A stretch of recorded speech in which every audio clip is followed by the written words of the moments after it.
If you click on the Quick Selection tool in the Tools panel, you'll find another automatic selection tool, the Magic Wand tool. The Quick Selection tool works so well in so many situations that you may be wondering why you'd ever choose the Magic Wand tool.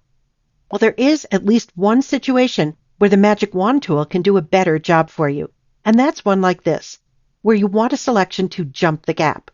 In other words, you want to select pixels that are not next to one another in the image, like the separate areas of blue in this photo. So press on the Quick Selection tool in the Tools panel and select the Magic Wand tool from the flyout menu. Leave all of the options at their defaults for now, including the checkmark on the Contiguous option. In the Layers panel, make sure that the tree layer is selected, and then click anywhere on the bright blue sky in the photo. Because you left Contiguous checked, the Magic Wand tool has selected only the blue pixels that are next to one another, not those that are separated by the tree. So let's do that again, this time with Contiguous unchecked. First, deselect by pressing Command-D on a Mac or Control-D on Windows. Then in the Options bar, uncheck Contiguous. And this tells the Magic Wand that you want to select pixels that are not necessarily adjacent to one another. Then click on the blue sky. And the Magic Wand tool jumps the gap presented by the tree and selects all the blue pixels that are similar to the one on which you clicked. Now at first that looks like just what we wanted, but it really isn't a perfect result. If you were to look closely, you'd see that there's a gap between some of the marching ants and the tree.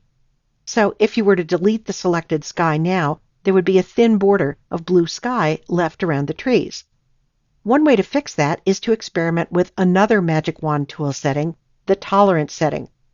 So let's deselect, Command-D on the Mac or Control-D on Windows, and give the Tolerance setting a try. With tolerance set to its default of 32, when you click on a particular blue pixel, the Magic Wand will select similarly colored pixels within a range of luminance levels that includes 32 levels brighter and 32 levels darker than the pixel you click on. If you increase tolerance, that will increase that luminance range and will result in more blue pixels getting selected. And of course, the opposite would be true if you decrease the tolerance setting. Now, the problem is there's no way to know what value to put in the tolerance box other than to experiment. I've already done that with this image, so I can tell you that we need a much higher tolerance to force the Magic Wand to select all the pixels that we want it to. So I'm going to type in 70 in this case. Then I'll click on a blue area of the image, and to delete all the selected blue pixels, I'll press Delete or Backspace on my keyboard, and then Command-D on the Mac or Control-D on Windows to deselect. And that's just the result we wanted, to select and delete all of the bright blue sky on the tree layer so we can see down through that area to the more interesting sky on the layer below. Let's switch to another image to talk about another way to control the Magic Wand tool. Here, I want to select the sky around this biker, and as in the first photo, there are lots of little non-adjacent areas of sky to select. So we'll leave the Contiguous setting turned off, and we'll go to the Tolerance setting and return it to its default of 32 by just typing that in. And click somewhere in the sky.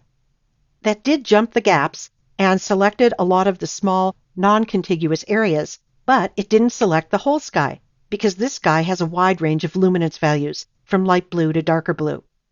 If we were to increase the tolerance to try to include a wider luminance range, we might end up selecting lots more than just the sky. So instead, we'll use the Add to Selection option. Hold down the Shift key on your keyboard to switch to Add to Selection, and then click on some of the areas that you didn't select initially to include those in the selection. If that also selects some areas that you don't want to include, like down here in the shoe, hold down the Option key on the Mac or the Alt key on Windows and click there to try to remove those areas from the selection. So now we have a pretty good selection of the sky. Let's go over to the Layers panel, click the New Fill or Adjustment Layer icon, and choose Hue Saturation. And in the Properties panel, drag the hue slider to a color that you like. So the next time that you need to jump a gap to select non-adjacent pixels, give the Magic Wand a try and experiment with its Contiguous, Tolerance, and Add To options to get just the result that you want.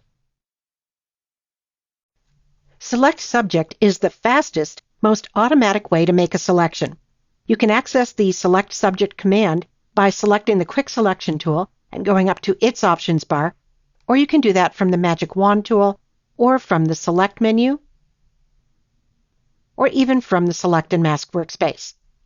I've selected the Quick Selection tool, and then I'll go up to the options bar, and all I have to do is click Select Subject. In just a moment, Photoshop has analyzed the image, found the most prominent subjects in the photo, which are these flowers, and created a selection around them. Now, sometimes this is all you need. Sometimes you need to fine-tune the selection further. All that I want to do is change the color of the selection, so it doesn't have to be precise. Using this selection, I'll go to the bottom of the Layers panel, and I'll click the Create New Fill and Adjustment Layer icon, and I'll choose Hue Saturation. And then I'll just drag the hue slider over to the right to change the color of these flowers from hot pink to coral. And the only part of the photo that's affected by this change is the area that had been selected by the Select Subject command. Now let's try this on another image. Even if you have a more complex subject to select, you can use the Select Subject command to get started and then clean up the selection with other selection tools. For example, let's click the Select Subject option up here in the options bar on this photo, and Photoshop correctly identifies the prominent subject in the photo, the model, and it creates a selection around her. But as you can see, there is some cleanup work to be done on this selection. To do that, I'm going to use the Quick Selection tool, which is selected over here in the Tools panel. Before I click on the image, I'll go up to the options bar, and I'm going to change this tool from its Create New Selection option to its Add to Selection option, so that I don't lose my automatic selection as soon as I click in the image. And then I'll move into the image, and I'm going to start here removing something from the selection. So I'll hold down the Option key, that's the Alt key on Windows, and I'll click and drag. And I'll just continue around the image this way, removing what I don't want to include in the selection.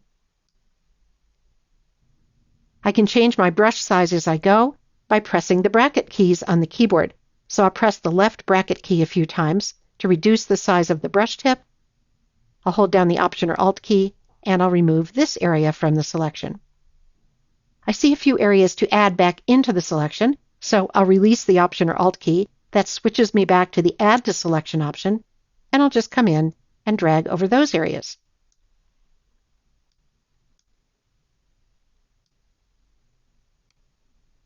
Now, if I were going to cut out this model, I'd need a more precise selection, but this should do for the change that I'd like to make to the model, which is just to try to reduce the contrast in the lighting. So I'll go to the bottom of the Layers panel, and I'll click the Create New Fill or Adjustment Layer icon, and I'll choose Brightness Contrast. Notice as I move the sliders in the Properties panel that the only part of the image that's affected is the model that I'd selected.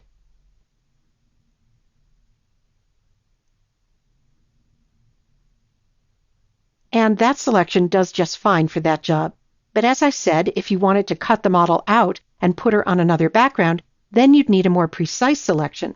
And for that, you may want to start with the Select Subject command and then go into the Select and Mask workspace to work with the sophisticated cleanup tools that you'll find there.